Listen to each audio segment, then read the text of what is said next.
오늘 말씀을 보면 예수님께서 베드로의 신앙 고백을 들으십니다. 그리고 그 고백 이후에 교회를 세우시겠다고 약속하십니다. 그동안 우리는 마태복음을 읽으면서 당시 유대인들이 예수님을 왜 배척했는가 그 이유를 알 수가 있었습니다. 유대인들이 생각하는 것과 기대하는 것들, 그리고 예수님이 말씀하시는 메시아의 그 모습이 다르기 때문입니다. 당시 유대인들이 기대한 메시아는 자신들을 해방시키고 이 땅에서 다윗의 왕국을 회복시키고 부흥시켜줄 지상 왕국의 정복자였습니다. 하지만 예수님이 세우려는 나라는 다른 것이었습니다. 그것은 하나님께서 통치하시는 영원한 나라로서 그 나라에 들어가려면 십자가를 통해서 구원을 받아야만 했습니다. 그리고 이런 교회는 구약 시대에 이스라엘 백성이 하나님의 백성이었던 표였던 것처럼 신약 시대에 들어와서는 이 십자가를 통해서 구원받은 하나님의 백성들, 그들의 모임을 의미합니다. 하지만 여기서 말하는 교회는 단순한 조직이나 건물을 이야기하는 것이 아닙니다. 교회란 예수 그리스도를 머리로 하는 그분의 몸으로 부름받은 사람들, 즉 십자가로 구원받은 하나님의 자녀들을 뜻합니다. 중요한 것은 하나님의 자녀, 하나님의 백성이 되는 길은 오직 예수님을 믿는 것뿐이라는 사실입니다. 그리고 예수님을 믿는다는 것은 십자가를 지신 그분을 나의 삶의 주인으로 고백하는 것입니다.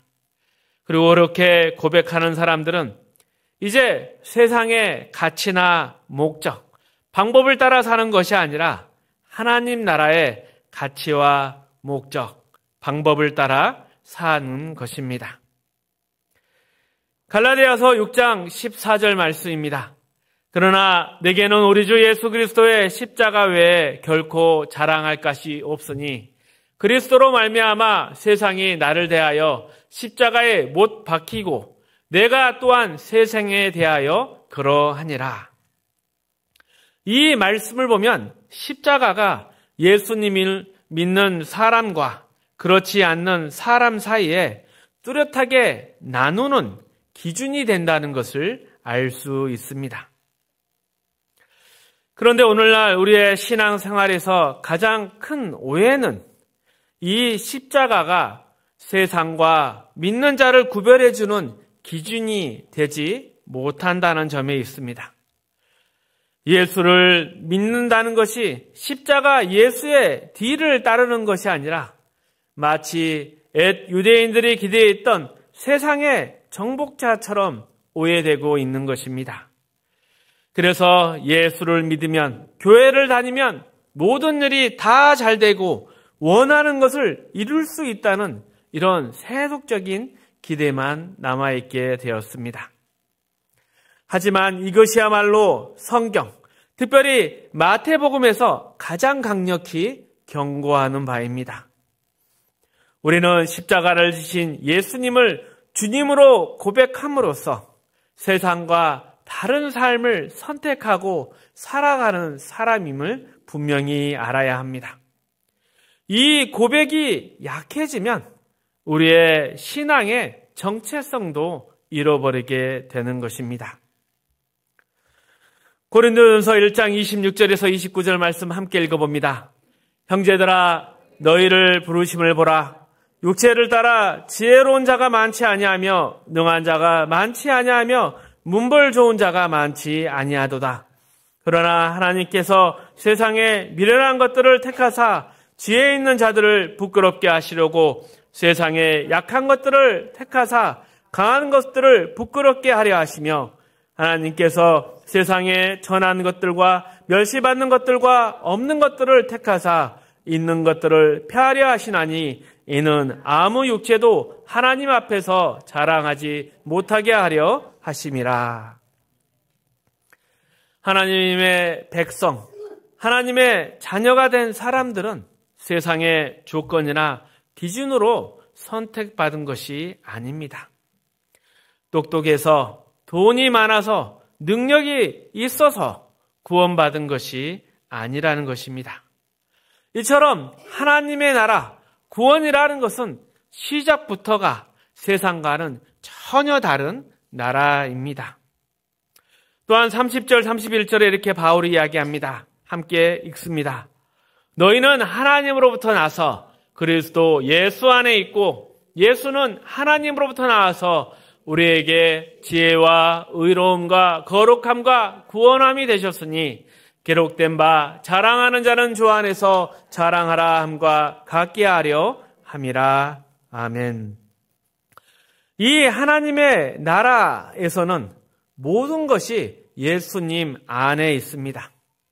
우리가 살아가는데 필요로 하는 지혜, 의로움, 거룩함 이런 것들뿐만 아니라 진정한 행복과 힘과 능력, 소망과 승리 이 모든 것이 예수님 안에 있습니다. 그리고 예수님 안에 있다는 말은 세상의 방식과는 완전히 다른 길을 따른다 이런 뜻을 가지고 있습니다. 하지만 우리는 종종 세상의 것을 얻기 위해서 예수님을 수단으로 동원합니다. 예수님 닮아가는 것 이런 것이 우리의 목표가 아니라 세상의 성공을 위해서 부를 위해서 예수님을 사용하는 그런 도구로 여길 때가 많습니다. 그러나 우리는 그렇게 살아서는 안 됩니다. 예수님은 우리에게 예수 안에 있는 것을 주시기 위해 오셨고 그리고 그 방법으로서 십자가를 지신 것입니다. 그리고 그러한 십자가를 통해서 우리는 세상과 단절된 사람이 되었습니다. 세상이 우리에게 줄 것도 없고 우리가 세상에 바랄 것도 없는 사람들이 되었습니다. 우리에게 필요한 모든 것은 예수 안에 있습니다. 이것이 지금 우리의 현재 위치이고 이것이 하나님이 우리에게 주신 진짜 복이며 우리의 소망인 것입니다. 그것이 바로 우리의 믿음의 자랑인 것입니다. 그런데 이것을 놓치게 되면 우리의 신앙이 흥미를 잃고 흔들리고 교회가 힘을 잃게 되는 것입니다. 예수님을 주님으로 고백하고 그 고백 위에 세워진 교회는 예수 안에 모든 것이 있습니다. 이러한 믿음을 그 바탕에 둬야 합니다. 세상이 우리의 소망이 될 수 없습니다. 우리가 진짜 필요한 모든 것은 오직 예수 안에 있고 우리는 그분 안에서만 채워질 수 있는 것입니다. 이것이 바로 성경이 말하는 교회의 본질입니다. 에베소서 3장 14절 19절 말씀입니다. 함께 읽어봅니다. 이러므로 내가 하늘과 땅에 있는 각 족속에게 이름을 주신 아버지 앞에 무릎을 꿇고 비노니 그의 영광의 풍성함을 따라 그의 성령의 말미암아 너희 속사람을 능력으로 강건하게 하시오며 믿음으로 말미암아 그리스도께서 너희 마음에 계시게 하시옵고 너희가 사랑 가운데서 뿌리 박히고 터가 굳어져서 능히 모든 성도와 함께 지식에 넘치는 그리스도의 사랑을 알고 그 너비와 길이와 높이와 깊이가 어떠함을 깨달아 하나님의 모든 충만하신 것으로 너희에게 충만하게 하시기를 구하노라. 이 말씀에 교회가 왜 세워졌다고 하십니까?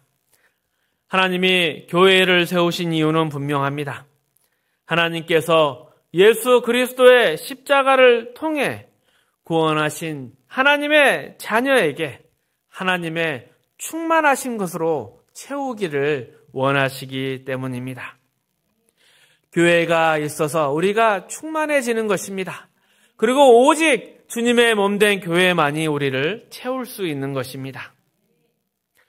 그런데 우리의 신앙생활에서 자꾸 지치고 실망하는 이유는 자꾸 세상의 것으로 우리를 채우려고 하기 때문입니다. 기도도 결국 욕심이나 자존심을 채워달라는 내용으로 기도하고 있습니다. 이런 기도는 아무리 오래 해도 응답되지가 않습니다. 아무리 금식하고 간절히 매달려도 하나님은 그런 기도에 응답하지 않으십니다. 하지만 하나님께서 원하시는 방향, 즉 예수 안에서 우리의 모든 것을 채우려는 그 뜻에 맞춰서 기도하면 즉각적으로 응답이 옵니다. 문제는 우리가 그 목적과 방향 자체에 관심이 없다는 데에 있습니다. 또한 에베소서 4장 13절 이하는 이렇게 기록되어 있습니다. 함께 읽습니다. 우리가 다 하나님의 아들을 믿는 것과 아는 일에 하나가 되어 온전한 사람을 이루어 그리스도의 장성한 분량이 충만한 데까지 이르러니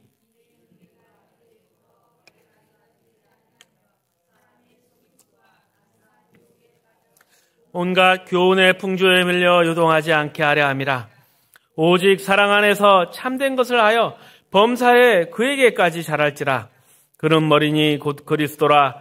그에게서 온 몸이 각 마디를 통하여 도움을 받음으로 연결되고 협되어 각 지체의 분량대로 역사하여 그 몸을 자라게 하며 사랑 안에서 스스로 세우니라.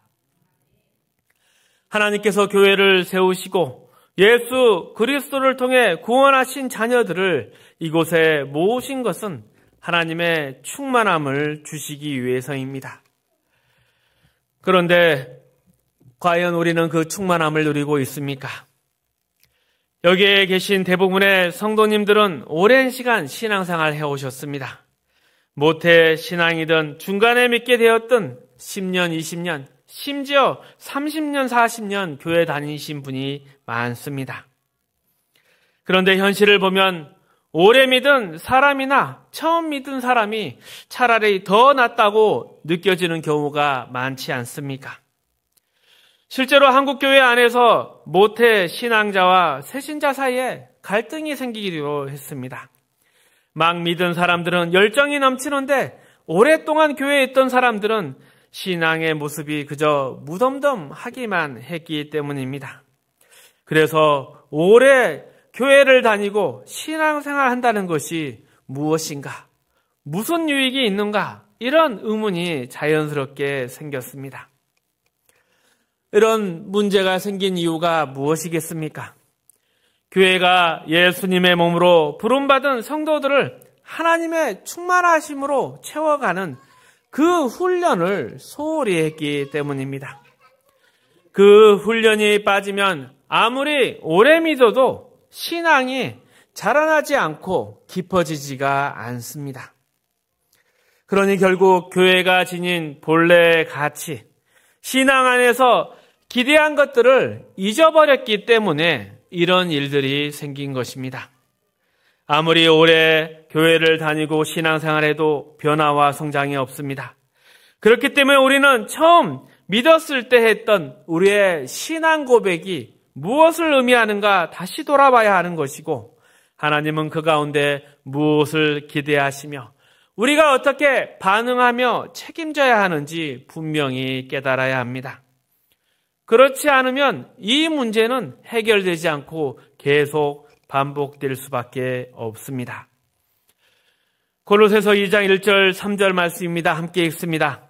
내가 너희와 라오디게아에 있는 자들과 물론 내 육신의 얼굴을 보지 못한 자들 위하여 얼마나 힘쓰는지를 너희가 알기를 원하노니, 이는 그들로 마음의 위안을 받고 사랑 안에서 연합하여 확실한 이의 모든 풍성함과 하나님의 비밀인 그리스도를 깨닫게 하려 함이니, 그 안에는 지혜와 지식의 모든 보화가 감추어져 있느니라.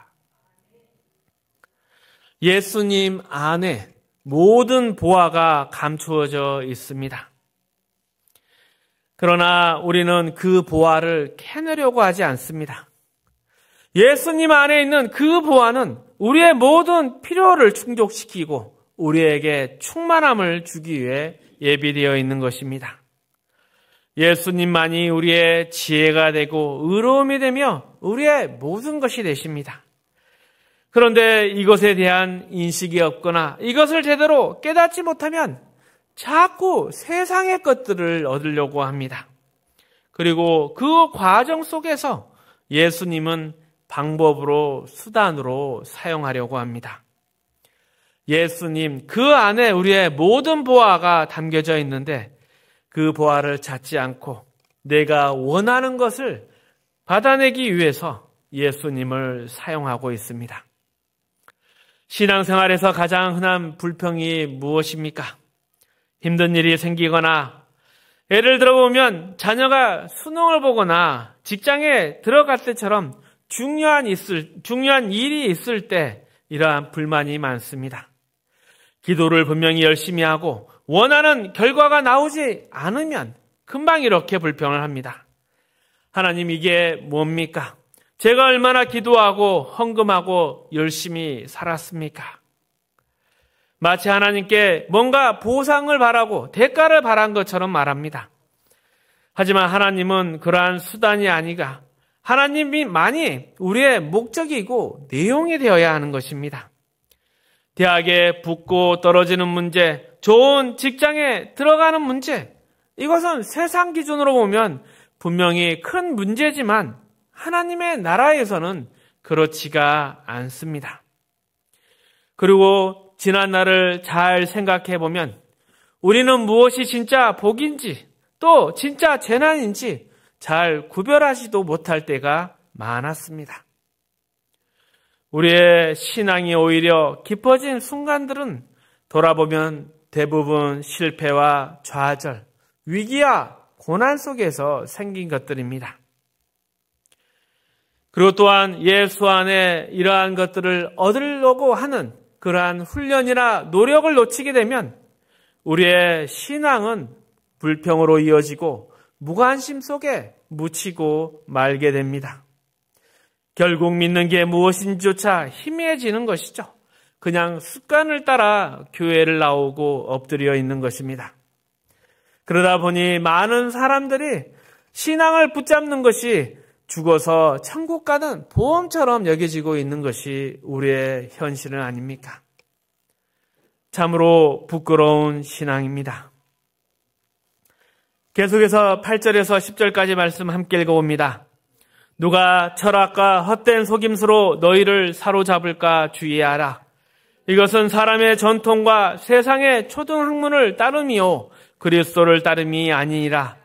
그 안에는 신성의 모든 충만이 육체로 거하시고 너희도 그 안에서 충만하여졌으니 그는 모든 통치자와 권세의 머리시니라. 오직 예수 그리스도 안에 하나님의 모든 신성이 충만하게 담겨져 있습니다. 그래서 예수님을 믿는다는 것은 단순히 복을 바라는 것이 아니라 신령한 삶, 거룩하게 사는 삶을 선택한 것입니다. 예수를 믿으면 죄를 이길 힘이 생기고 하나님의 형상을 따라 고귀하게 살아갈 권리를 얻게 되는 것입니다. 세상의 시기와 경쟁, 이기심, 이런 비열한 마음에서 벗어나 하나님처럼 누구에게나 사랑과 자비를 베푸는 고귀한 사람이 되는 것입니다. 그리고 이러한 삶을 위해서 우리는 훈련을 받아야 합니다. 예수 안에 있는 하나님의 충만함으로 우리가 채워져야 진짜 사람다운, 인간다운 삶이 시작되는 것입니다. 그런데 많은 사람들의 신앙을 말하면서도 여전히 세상 사람들과 똑같이 싸우고 이기기 위해서 서로 짓밟아가며 살아갑니다. 그게 신앙일 수는 없습니다. 왜 이런 왜곡된 신앙이 퍼졌습니까? 우리가 고백하는 신앙의 의미를 깊이 생각하지 않기 때문입니다. 주는 그리스도시요 살아계신 하나님의 아들이십니다. 이렇게 말해놓고는 실제로 예수님께서 세상의 정복자가 되어달라고 요구하고 있습니다. 그것은 결국은 내 욕심이고 내 거짓일 뿐입니다. 이제는 그 자리에서 빠져나와야 합니다. 그래서 고린도서 3장은 이렇게 간절히 권면하고 있습니다. 함께 읽습니다. 그러므로 너희는 하나님이 택하사 거룩하고 사랑받는 자처럼 긍휼과 자비와 겸손과 온유와 오래 참음을 옷 입고 누가 누구에게 불만이 있거든 서로 용납하여 피쳐 용서하되 주께서 너희를 용서하신 것 같이 너희도 그리하고 이 모든 것 위에 사랑을 더하라. 이는 온전하게 매는 띠니라. 그리스도의 평강이 너희 마음을 주장하게 하라. 너희는 평강을 위하여 한 몸으로 부르심을 받았나니 너희는 또한 감사하는 자가 되라. 그리스도의 말씀이 너희 속에 풍성히 거하여 모든 지혜로 피차 가르치며 권면하고 시와 찬송과 신령한 노래를 부르며 감사하는 마음으로 하나님을 찬양하고 또 무엇을 하든지 말에나 일에나 다 주 예수의 이름으로 하고 그를 힘입어 하나님 아버지께 감사하라. 사람이 감사하고 기뻐하고 양보하고 겸손하게 사는 법, 사람답게 사는 법을 어디서 배울 수 있겠습니까? 오직 예수 그리스도의 말씀이 우리 안에 풍성히 거할 때 가능한 것들입니다. 이것은 예수님 안에서만 얻을 수 있는 것이고 예수님에게만 배울 수 있는 삶의 태도입니다. 세상은 그렇게 가르치지가 않습니다. 세상에서는 이기려면 남을 짓밟아라, 거짓말해라, 양보하지 말라 이렇게 가르치고 있습니다. 너희가 세상의 최고다, 너희의 뜻으로 살아가라. 하지만 우리는 그렇게 예수를 배우지 않았습니다. 예수 그리스도 안에서 우리가 지금 어떠한 위치에 서 있고 우리가 어떠한 책임을 가지고 어떠한 소망을 가지며 무엇을 향해 나아가는지 잊어버리고 있으면 우리의 신앙생활에 기쁨도 없고 감동도 없고 아무런 변화도 일어나지 않습니다. 그래서 스스로에게 물어봐야 합니다. 나는 왜 믿는 자가 되었는가? 왜 십자가를 지신 예수님을 따르고 있는가? 주는 그리스도시요 살아계신 하나님의 아들이십니다. 이렇게 고백했다면 우리의 기대와 소망도 그 고백에 걸맞게 달라져야 합니다. 우리는 세상의 욕심, 내 욕망을 따라 사는 것이 아니라 저 거룩하고 영원한 것을 바라봐야 합니다. 그 기대와 책임 위에서 바르게 살아갈 때 우리의 매일의 삶 속에서 참된 기쁨, 복과 승리를 경험하게 될 것입니다. 그리고 세상도 우리를 보면서 저 사람들은 뭔가 다르다 말하게 될 것입니다. 이러한 영적인 싸움에 이 책임에 우리 모두가 동참하고 믿는 자의 영광과 기쁨을 누리시기를 축복합니다. 말씀을 정리하겠습니다. 예수님은 베드로의 신앙 고백 위에 교회를 세우시겠다고 하셨습니다. 여기서 말하는 교회는 단순한 건물이나 조직이 아니라 예수 그리스도를 주로 고백하고 십자가를 통해 구원받은 하나님의 자녀들을 의미합니다. 그리고 예수님 안에, 교회 안에 하나님의 모든 충만함이 있으며 우리가 진정으로 필요한 지혜와 의로움, 거룩함과 구원, 생명과 진리가 모두 있습니다. 그럼에도 우리는 종종 예수님을 세상적 성공을 위한 수단으로만 여깁니다. 원하는 것을 얻지 못하면 불평하고 실망합니다. 하지만 예수님은 우리의 내용이고 목적이십니다. 우리가 예수님 안에 거하고 그분의 말씀으로 채워질 때 비로소 참된 복과 승리를 경험할 수 있습니다. 우리 신앙의 핵심은 십자가를 지신 예수님을 따라 그분의 말씀 안에서 자라나는 것입니다. 이 믿음 위에 바로 선 사람들과 교회를 통해서 세상은 하나님 나라를 보게 될 것입니다. 이런 멋진 하나님 나라의 모델하우스로 세워지시기를 축복합니다.